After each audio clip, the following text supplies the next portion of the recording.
வணக்கம் நண்பர்களே. குரல் ஹேமலதா ரமேஷ். இன்னைக்கு நாம பார்க்க போற கதை உறவாய் வந்த உயிரே பாகம் 7. வாங்க கதைக்குள்ள போவோம். சேதுராமன் நீலாம்பரி இருவரும் பேசி முடித்துவிட்டு வீட்டுக்கு கிளம்பினர். யாழு உறைந்தது போல் தன் ரூமில் அமர்ந்து போனை நோண்டிக் கொண்டிருந்தாள். மகளினி அப்போதுதான் காலேஜ் விட்டு லேட்டாக வீட்டுக்குள் நுழைந்தாள். அப்பாவும் அம்மாவும் ஹாலில் அமர்ந்து மகிழ்ச்சியை பரிமாறிக்கொண்டு சிரித்து கொண்டு இருந்தனர். மகி, என்னம்மா சிரிப்பு சத்தம் ரோடு வர கேக்குது என்றாள். மகிமா, இப்போது யாழுவ பொண்ணு பார்த்துட்டு போறாங்க என்றாள் அகிலா. அப்படியா? மகி, அன்னைக்கு அப்பாவுக்கு ஹாஸ்பிட்டலில் ஹெல்ப் பண்ணார்ல, அவரோட அப்பா அம்மா தான். அப்புறம் அவர் பேர் கூட சூர்யா. உனக்கு ஞாபகம் இருக்குல்ல? இருக்குமா. அவர் பெரிய பிஸ்னஸ்மேன். ஆனா அவருக்கு கால் நடக்க முடியாதுன்னு அப்பா சொன்னாரு. ஆமா மகிமா, ஆனா அவர்னால தான் நான் இப்போ உயிரோடு இருக்கேன். அதனால தான் அந்த பையன் நம்ம வீட்டுக்கு மருமகனா வரணும்னு நினைச்சம்மா. ஊர் உலகம் 1000 பேசும். அதையெல்லாம் பார்த்தா நம்ம பிடிச்ச விஷயத்த செய்யவே முடியாது யாழுமா. அப்பா, நீங்க சொல்றது 100% கரெக்ட். அப்போ இந்த மேனாமணிக்கு வீட்டை விட்டு போறாளா? ஆமா ஆமா. எங்க மேனாமணிக்கு காணோம்? வாயாடி கழுத, இனிமேல் அவள் அப்படியெல்லாம் கூப்பிடாத. அவள் ரூம்ல இருக்கா, போய் பாரு என்றாள் அகிலா. மகியும் சரிமா என்று ரூமை எட்டி பார்த்தாள். பார்த்த உடனே ஆச்சரியம். பாரா, பட்டு புடவை, மல்லிகைப்பூ, மேக்கப்பு. ஓ, மேடம் கல்யாணத்துக்கு ரெடி ஆயிட்டீங்க போல. ஏ மகி, ஒழுக்கமா ஓடி போயிடு, எரிச்சல கலப்பாதடி. மேனாமணிக்கு என்ன வெக்கெல்லாம் படுற? கண்ணமெல்லாம் செவக்குதே. ஏய் மகி, ஒழுக்கமா இந்த ரூமை விட்டு வெளியே போயிடுடி. நான் ஏண்டி போகணும்? நீ தாண்டி மேரேஜ் ஆகி போகணும். எனக்கு இனிமே பிடிச்ச ஃபுட்டு, ட்ரெஸ்ஸு எல்லாமே கிடைக்க போகுது. அப்பா அம்மா என்னை ஒரே பிள்ளையா செல்ல பிள்ளையா பார்த்துக்க போறாங்க என்று யாழுவிடம் மகி கிண்டல் பண்ணி சிரித்து கொண்டிருந்தாள். மகி, நான் ட்ரெஸ் சேஞ்ச் பண்ணணும், தயவு செய்து வெளியே போறியா என்று மகியை பிடித்து வெளியே தள்ளினாள். அடுத்ததாக சூர்யா அப்பா அம்மா வீடு வந்து சேர்ந்ததும் முகம் முழுக்க சிரிப்புடன் வாசலிலேயே வெயிட் பண்ணி கொண்டிருந்தான் சூர்யா. சேதுராமன் சூர்யாவிடம், பெண்ணை பார்த்தாச்சு, கல்யாணம் 1 வாரத்துல முடிவு பண்ணியாச்சு, நீ கேட்டது நடக்க போகுது, உனக்கு சந்தோஷமா சூர்யா என்றார் அவனுடைய தோளில் கை வைத்தபடி. ஹாப்பிப்பா. அவங்க ஃபேமிலிக்கு யாழ்னிக்கு என்ன பிடிச்சிருக்கா என்று ஆர்வத்துடன் கேட்டான். அப்பா, எல்லாத்துக்குமே ஓகே சூர்யா, உன் நல்ல மனசுக்கு எல்லாமே நல்லதாவே நடக்கும் என்றார். நீலாம்பரி, சூர்யா, எல்லாம் பேசியாச்சு, என்ன செலவெல்லாம் நாம தான் பண்ணணும் என்றவுடன், அம்மா நோ ப்ராப்ளம், நம்மகிட்ட இல்லாத காசா, நாம தான் எல்லாத்தையும் செய்ய போறோம் என்றான். இப்பவே பொண்டாட்டிக்கு சப்போர்ட் போட ஆரம்பிச்சிட்டியா சூர்யா என்று நீலாம்பரி கிண்டல் செய்ய சூர்யாவின் முகம் முழுக்க சிரிப்புடன், கம்முன்னு இருங்கம்மா என்று சிரித்தபடி குனிந்தான். சூர்யா, யாழினி ஃபோன் நம்பர் நான் வேணா கேட்டு வாங்கி தரட்டுமா என்று சேதுராமன் கேட்டபோது, அப்பா, கல்யாணத்துக்கு அப்புறமா நான் யாழினிக்கிட்ட எல்லாத்தையும் பேசிக்கிறேன். இப்பவே பேசணும்னா கல்யாணத்துக்கு பிறகு பேசுறதுக்கு எதுவுமே இருக்காது என்று சிரித்தான். அப்பா, அப்படியே ஏதாவது பேசணும்னா கூட குமரேசன் சாரோட நம்பர் இருக்குல்ல, அதில் பேசிப்போம். என்னடா இன்னும் குமரேசன் சார்னு சொல்லிட்டு இருக்கேன், அவர் உங்க மாமனாருடா, மாமான்னு சொல்லு என்று சூர்யாவின் தோலை தட்டியபடி சொன்னார். நீலாம்பரி, ஒரு 2 நாளில் நகை டிசைன், பட்டுப்புடவை எல்லாத்தையும் செலக்ட் பண்ணி யாழ்னி வீட்டுக்கு அனுப்பிடு. அவங்க அதில் செலக்ட் பண்ணி எடுத்துக்கிட்டோம். நான் ஃபோன் பண்ணி ஆம்பளை சம்பந்திக்கிட்ட பேசிடுறேன். கல்யாணத்துக்கு நாள் கம்மியாக இருக்கிறதால சீக்கிரமாக எல்லாத்தையும் முடிக்க எல்லாத்துக்கும் ஆள் ஏற்பாடு பண்ணிடலாம். ரொம்ப வருஷத்துக்கு அப்புறமா நம்ம வீட்டில் விசேஷம் நடக்க போகுது. ஸோ பிரம்மாண்டமாக பண்ணணும் என்றார் சேதுராமன். சரிங்க, பண்ணிடலாம் என்றாள் நீலாம்பரி. அடுத்ததாக யாழினி ஆபீஸுக்கு சென்றாள். சந்தோஷுக்கு கால் செய்து பார்த்தும் அவன் போனுக்கு ரீச் ஆகவே இல்லை. ஆபீஸுக்கு சென்று ஃப்ரெண்டிடம் சந்தோஷ் பற்றி விசாரிச்சும் எந்த தகவலும் அவனை பற்றி கிடைக்கவில்லை. சரி, சந்தோஷ் தங்கியிருக்கும் மேன்சனுக்கு சென்று அவன் ஃப்ரெண்டிடம் கேட்டு பார்ப்போம் என்று அவன் மேன்சன் அட்ரஸிற்கு சென்றாள். அங்கு சென்ற பொழுது அவன் ரூம்மேட்டிடம், ஹாய் அருண், எப்படி இருக்கீங்க? நல்லா இருக்க யாழினி, என்ன இவ்வளோ தூரம்? இல்லை, சந்தோஷ்க்கு ஃபோன் பண்ணேன், 2 நாளாக ரீச்சே ஆகலை, அதான் அவனை நேரில் வந்து பார்த்துட்டு போகலான்னு வந்தேன். சந்தோஷை 2 நாளுக்கு முன்னாடி பார்த்தேன், ரொம்ப சோகமாக இருந்தான். ஏன்டா இப்படி இருக்க, என்னாச்சு அப்படின்னு கேட்டேன். இல்லைடா, வேலை போயிடுச்சு அப்படின்னு சொன்னான். சரிடா, ஃபீல் பண்ணாத, எங்கள் ஆஃபீஸ்லேயே ஒர்க் இருக்குது, நான் கேட்டு பார்க்குறேன் அப்படின்னு சொல்லியிருந்தேன். ஆனால் அடுத்த நாள் ரூமில் வந்து ஈவினிங் பார்க்கும்போது அவனை காணோம். சரின்ட்டு ஃபோன் பண்ண, ஃபோனும் அவனுக்கு ரீச் ஆகலை. அநேகமாக அவன் சொந்த ஊரான திருச்சிக்கு போயிருப்பான்னு நினைக்கிறேன் யாழினி. யாழினிக்கு திருச்சி அட்ரஸ் தெரியாது என்பதனால் என்ன செய்வதென்றும் புரியவில்லை. இங்கு நடக்கும் நிலைமையை சந்தோஷுக்கு எப்படி புரிய வைப்பது, நான் எப்படி கல்யாணத்திலிருந்து தப்பிப்பது என்று புரியாமல் மனக்குழப்பத்துடன், சரி அருண், நான் பார்த்துக்கிறேன், நீங்கள் சந்தோஷ் வந்தால் எனக்கு கண்டிப்பாக உடனே கால் பண்ண சொல்லுங்க என்று சொல்லிவிட்டு வீட்டுக்கு கிளம்பினாள். அடுத்ததாக காலேஜில் மகளினியும் அவள் தோழியும் பேசி கொண்டிருந்தனர். ஏ மகி, கல்ச்சுரல்ஸ் வருதுலடி நம்ம காலேஜில், அதுக்கு சீஃப் கெஸ்ட்டாக யார் வராங்கன்னு தெரியுமா? யாரடி வரா? அதாண்டி சூர்யா சார். சூர்யாவா? ஏய், ஐடி டெவலப்மெண்ட்டில் நம்பர் 1 பொசிஷனில் இருக்கார்ல, அவரு தாண்டி. நீ கூட உங்கள் அப்பாவுக்கு ஹெல்ப் பண்ணதா சொன்னில்லடி. இதை விட ஒரு குட் நியூஸ் ஒன்று சொல்லவா? சூர்யா சாருக்கு எங்கள் அக்காவை பொண்ணு கேட்டு நேற்று தான் வந்திருந்தாங்க. என்னடி சொல்கிற? ஆமாண்டி, 1 வீக்கில் மேரேஜ்னு பேசி முடிச்சுட்டு போயிருக்காங்க. ஏய் சூப்பர் டி, இது எப்போ நடந்தது? என்கிட்ட சொல்லவே இல்லை பாத்தியா என்று பேசிக்கொண்டிருக்கும் போதே மகளினியை எப்போதும் டார்ச்சர் செய்யும் சத்யா அங்கு வந்தான். ஏ மகி, நீ என்ன போக போக அழகு கூடிட்டே போற? நானும் உன்னை சுற்றி சுற்றி தான் வரேன், மயங்க மாட்டேங்கிறியே என்று தொந்தரவு செய்து கொண்டிருந்தான். மதிக்கு கோபம் வந்து, இனிமே என் பின்னாடி சுற்றிக்கிட்டு அசிங்கமாக பேசிட்டு இருந்த செருப்பு பிஞ்சிடும் என்று திட்டிவிட்டாள். பரவாயில்ல செல்லும், பிஞ்சா நான் வாங்கி தரேன், ஒழுங்கா போயிடு சத்யா, இல்லை பிரின்சிபல் கிட்ட உன்னை கம்ப்ளைண்ட் பண்ண வேண்டி வரும் என்றாள் மகி. ஈவினிங் மகி வீட்டுக்கு வந்ததுமே, அம்மா எனக்கு ரொம்ப பசிக்குது, ஒரு காஃபி போட்டு கூட. அப்பா, நாளைக்கு என் காலேஜில் கல்ச்சுரல்ஸ்பா, அதுக்கு யார் சீஃப் கெஸ்டாக வரப்போகிறாங்கன்னு தெரியுமா?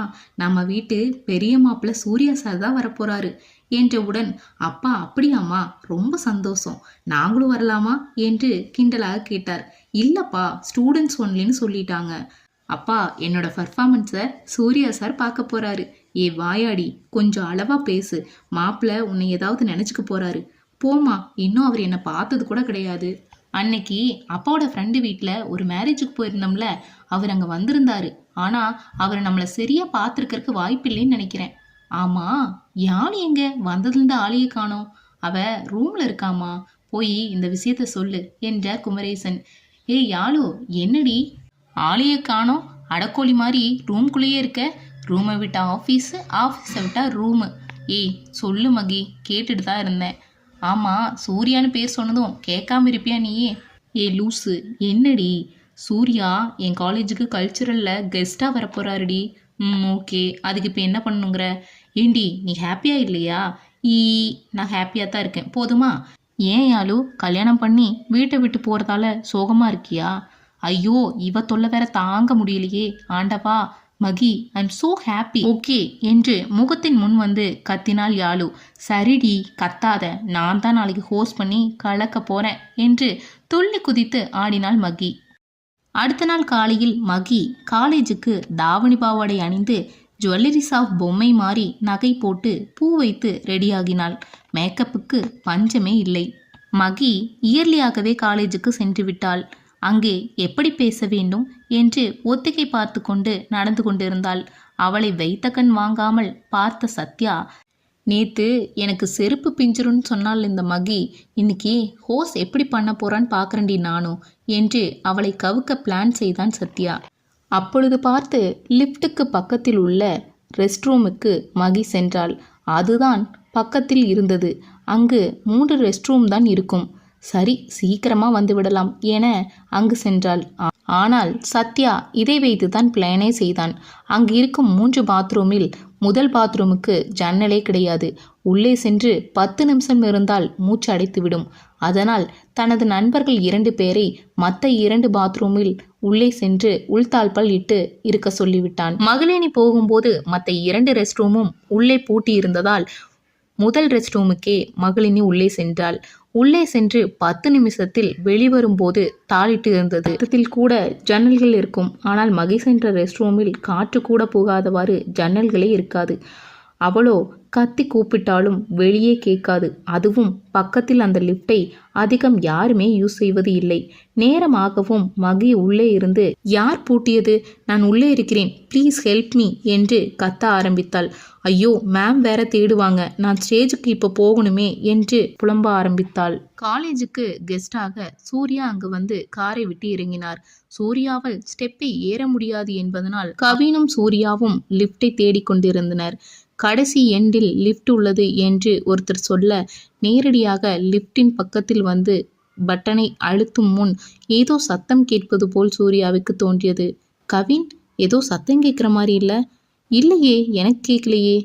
அப்பொழுது வேகமாக மகி கதவை தட்டி புலம்பிக் கொண்டிருந்தாள். அப்பொழுது சூர்யாவுக்கு சிறிது சத்தம் கேட்டதனால், கவின் வாங்க என்று கவினை அழைத்து கொண்டு ரெஸ்ட் ரூம் பக்கம் சென்றான். அங்கே பூட்டு போட்டிருந்த கதவின் உள்ளே சத்தம் கேட்டுக்கொண்டிருந்தது. என்ன என்று இருவரும் பூட்டை உடைத்து கதவை திறந்தபோது மகிழினி உடல் முழுதும் வேர்த்து விறுவிறுக்க அலங்கோலமாக பூக்கள் எல்லாம் வாடி வேர்த்து கொட்ட தெரிந்தாள். அதில் அடைபட்டிருந்த நேரம் அவளுக்கு மயக்கமே தட்டிவிட்டது. அவள் முகத்தில் தண்ணீர் தெளித்து மயக்கத்தை தெளிய வைத்து என்ன ஆச்சு என்று கேட்டபொழுது, நான் ரெஸ்ட் ரூம் வந்தேன், திடீரென்று பார்த்தால் லாக் ஆகிவிட்டது, யார் லாக் செய்தார் என்று தெரியவில்லை என்று மகளினி கூறினாள். அதே நேரம் தூணின் பின்னால் இருந்து ஒருத்தன் எட்டி பார்த்து ஒட்டு கேட்டு கொண்டிருந்தான். அதை கவின் கவனித்து அந்த பையனை சட்டையை பிடித்து இழுத்து வந்து சூர்யாவிடம் ஒப்படைத்தான். இவன்தான் இப்படி செய்திருக்கிறான் என்று சொல்லும்போது மகியும், ஆமாம், இவன் பெயர் சத்யா, இவன் என்னை ரொம்ப நாளா தொந்தரவு செய்து கொண்டிருக்கிறான் என்று மகிழினி சூர்யாவிடம் நடந்ததை சொன்னாள். அவர்கள் சத்யாவை மிரட்டி கண்டித்து பிரின்சிபலிடம் அனுப்பி வைத்தனர். சூர்யா சார், உங்ககிட்ட ஒன்று கேட்கணும், கேளுங்க. என் பேர் யாழினி, எங்கள் அக்கா மகளினியை தான் நீங்கள் பொண்ணு பார்க்க வந்திருந்தீங்க. ஓ சாரி மகளினி, யாழினியை நான் பொண்ணு பார்க்க வரல, அப்பாவும் அம்மாவும் தான் வந்திருந்தாங்க, அதனால் உங்களை நான் பார்த்ததில்ல. இல்லை, நான் அந்த அன்னைக்கு காலேஜ் வந்ததுனால என்னை நீங்கள் கண்டிப்பாக பார்த்துருக்க முடியாது. ஆனால் நம்ம 2 பேருமே பார்த்துக்கல, இங்கே நம்ம 2 பேருமே பார்த்துட்டோம். சரி சூர்யா சார், நான் தான் ஹோஸ்ட் பண்ணணும், ஸோ நான் முன்னாடி போகிறேன், நீங்கள் கெஸ்ட், நீங்கள் பின்னாடி வந்துருங்க என்று சிரித்தபடி கலைந்த மேக்கப்பை சரி செய்தபடியே உள்ளே சென்றாள். யாழினி ஸ்டேஜில் ஏறியதும் சூர்யாவை பற்றி ஒரு பக்கத்துக்கு பேசினாள். அடுத்ததாக சூர்யா வந்து மாணவர்களுக்கு ஒரு முன்னோடியாக அவரது பிஸ்னஸ், வாழ்க்கை பயணம், அவர் இப்படி இருந்தும் எப்படி முன்னேறினார் என்ற கருத்துக்களை கூறி மாணவர்களை ஊக்கப்படுத்தும் வகையில் பேசினார். ஃபங்க்ஷன் முடிந்ததும் டைம் ஆனதால் சூர்யா காரில் ஏறி கிளம்பிவிட்டார். மகளினி வீட்டுக்கு வந்ததும் சூர்யாவின் புராணம்தான். வீட்டினுள் வந்ததுமே, அப்பா உங்ககிட்ட ஒரு முக்கியமான விஷயம் சொல்லணும் என்றாள். என்ன மகி இவ்வளோ ஹாப்பியாக இருக்க? ஆமாப்பா, இன்னைக்கு சூர்யா சார்கிட்ட நான் தான் யாழினியோட சிஸ்டர் மகளினின்னு சொன்னேன். அவர் ரொம்ப ஹாப்பியாக ஃபீல் பண்ணார். அதுக்கப்புறம் அவரோட ஸ்டேஜில் பர்ஃபார்மன்ஸை பார்த்துருக்கணுமே, என்ன ஒரு மோட்டிவேஷ்னல் ஸ்பீச் தெரியுமா? அவர் எப்படி வந்தார், எப்படி முன்னேறினார், அவரோட ட்ரெஸ்ஸிங் சென்ஸ், அவர் பார்க்கவே அவ்வளோ அழகாக இருக்காருப்பா என்று சூர்யாவை புகழ்ந்து தள்ளினாள் மகி. அவளது அம்மாவுக்கும் அப்பாவிற்கும் அவ்வளவு சந்தோஷமாக இருந்தது. யாழுக்கிட்ட போய் இதை சொல்லு, அவளும் இதே ஹாப்பியாக ஃபீல் பண்ணட்டும். ஏய் யாழு, எங்கடி இருக்க? சொல்லு மகி, இங்கே தான் இருக்கேன் என்று சமையல் கட்டில் காஃபியை ஆற்றி கொண்டு நின்று கொண்டிருந்தாள். ஏய், நான் பேசுறத கேட்டையாடி? கேட்டுட்டு தான் இருந்த மகி, நீ சூர்யாவோட புராணத்தை பாடிக்கிட்டு இருந்தத. யாழு, நிஜமாவே சொல்கிற, சூர்யா செம்ம ஸ்மார்ட் தெரியுமா? இங்கே காலேஜ் ஃபுல்லாக சூர்யாவோட டாக் தான் போயிட்டு இருந்துச்சு. அப்போ அவனை நீயே கட்டிக்கோ, ஓகேவா? பாரா, மாமாவை சொன்னதும் யாழுமாகு கோவம் வருத. ஐயோ மகி, தயவு செய்து போறியா? இந்த காஃபியவாது நிம்மதியாக குடிக்க விடுடி. என்னடி உன் நிம்மதியை நான் எடுத்துட்டேன்? வந்து சொன்னதுக்கு இப்படி எரிஞ்சு விழுகிற போ என்று சொல்லிவிட்டு வெளியே போய் அப்பாவின் மடியில் படுத்து கொண்டாள் மகி. அடுத்ததாக குமரேசனுக்கு ஃபோன் வந்தது. எடுத்து பார்த்தால் சேதுராமன். ஹலோ குமரேசன், நல்லா இருக்கீங்களா? நல்லா இருக்கேன் சார், சொல்லுங்கள். என்ன சார்னு சொல்கிறீங்க? சம்மந்தின்னு சொல்லுங்கள் சம்மந்தி. உங்களுக்கு கொஞ்சம் நகைகளும் பட்டு புடவையும் நீலாம்பரி எடுத்துகிட்டு வராங்க. அதில் எது யாழுவுக்கு பிடிச்சிருக்கோ அதை செலக்ட் பண்ணி எடுத்துக்குங்க, அதுக்கு நான் பே பண்ணிடுறேன் என்றார் சேதுராமன். சரிங்க சம்மந்தி, பண்ணிடலாம், நீங்கள் வர சொல்லுங்க என்று ஃபோனை அணைத்து வைத்தார். இதை பக்கத்திலிருந்தே கேட்டுக்கொண்டிருந்த மகளினியும் அகிலாவும் என்ன கொண்டு வராங்களாம் என்று ஒரு சேர கேட்டனர். நகையும் புடவையும் எடுத்துகிட்டு வராங்களா நீலாம்பரி அம்மா, அதை யாழுவை செலக்ட் பண்ணி வச்சுக்க சொன்னாங்க, அதுக்கு அவங்களே பே பண்ணிடுறேன்னு சொன்னார் என்றவுடன், சரிப்பா, இப்போ நான் செலக்ட் பண்ணுறேன் என்று மகி துள்ளி குதித்தாள். அகிலாவோ, அதிக பிரசங்கி, கொஞ்சம் கம்மனிரு, வர்ற அம்மா கொஞ்சம் வாய் அதிகம். என்னை விடவாம்மா? கண்டிப்பாக சொல்லலாம். உன்னை விட. கொஞ்ச நேரத்துக்கு நீ பேசாமல் அமைதியாயிரு என்றாள் அகிலா. யாழுவுக்கு பிடிச்சத யாழுவே செலக்ட் பண்ணட்டும் என்று சொன்னார் குமரேசன். 10 நிமிடத்தில் கார் வந்து நின்றது. காரிலிருந்து நீலாம்பரி இறங்கி வந்தாள். அப்பாடா, என்ன வெயில்! வீட்டை விட்டு வெளியே வந்தாவே ஏசி இல்லாமல் இருக்க முடியறதில்ல. கார்லையாவது ஏசி இருக்கு, இந்த வீட்டில் ஃபேனாவது ஓடுதான்னு தெரியல என்று கிண்டல் அடித்தவாறே உள்ளே நுழைந்தார் நீலாம்பரி. குமரேசனும் அகிலாவும் வாங்கம்மா என்று தண்ணியை கொடுத்தனர். தண்ணியை வாங்கி குடித்த பிறகு பாயை விரித்து போட்டிருந்த இடத்தில் அமர்ந்தாள் நீலாம்பரி. அகிலாவும் யாழினியும் புடவையும் நகையையும் பார்த்து கொண்டிருந்தனர். அப்பொழுது மகளினி டீ போட்டு நீலாம்பரிக்கு எடுத்து வந்தாள். நீலாம்பரி டீயை குடித்தவுடன், பரவாயில்லையே, டீ ரொம்ப நல்லா இருக்கு, யார் போட்டது என்று கேட்டாள். மகளினி என்று சொன்னதும், இந்த வயசுலயே நல்லா சமைப்பா போலையே, ஆமா இந்த பொண்ணு அன்னைக்கு பார்க்கல, எங்கே போயிருந்தா என்று கேட்டாள் நீலாம்பரி. அகிலா உடனே, அவ அன்னைக்கு காலேஜ் போயிருந்தாங்க, அன்னைக்கு கொஞ்சம் லேட்டாக தான் வீட்டுக்கு வந்தா. பரவாயில்ல, உங்கள் பொண்ணுக்கு 2 பேருமே அழகுக்கு குறைச்சலே இல்லை என்று வசதியை குத்தி காட்டி பேசினாள். ஆமாம் குமரேசன், நீங்கள் எவ்வளோ சம்பளம் வாங்குவீங்க? நான் ஒரு 20,000 வாங்குவோமா? அப்போ உங்கள் பெரிய பொண்ணு 20,000 ரூபாய் வாங்குவாளா? 40,000 ரூபாங்கிறதெல்லாம் ஒரு சம்பளமா? அது போக பொண்ணுங்களுக்கு ஏதாவது நகை சேர்த்து வச்சுருக்கீங்களா என்ன? 2 பொண்ணுக்கும் ஒரு 20 பவுன் சேர்த்து வச்சுருப்போமா? எங்கள் வீட்டு வேலைக்காரியே 20 பவுன் வச்சுருக்கா. இதெல்லாம் ஒரு பெரிய விஷயமா? மகளினிக்கு நீலாம்பரியை பார்க்கும்பொழுது கோபமாக வந்தது. புடவை நகையெல்லாம் யாழினி பார்க்கவே இல்லை. நீலாம்பரியே எல்லாத்தையும் செலக்ட் பண்ணி அவளுக்கு இதுதான் நல்லா இருக்கும் என்று அவளிடம் பேசிக்கொண்டிருந்தாள். இந்த புடவை நகையெல்லாம் ரொம்ப விலை அதிகம், நீ இதெல்லாம் போடுறதுக்கு கொடுத்து வச்சிருக்கணும் என்று யாழினியை பார்த்து நீலாம்பரி பரிந்து பேசினாள்.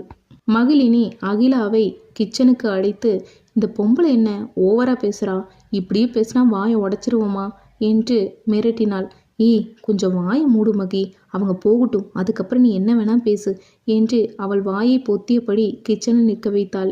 நீலாம்பரி அவர்களது வீட்டை விட்டு கிளம்பியதும் மகி யாழினியை பார்த்து, இவை எப்படி தான் அங்கே போய் குப்பை கொட்ட போறாளோ என்று கன்னத்தில் கை வைத்தபடி யாழுவையே பார்த்து கொண்டிருந்தாள்.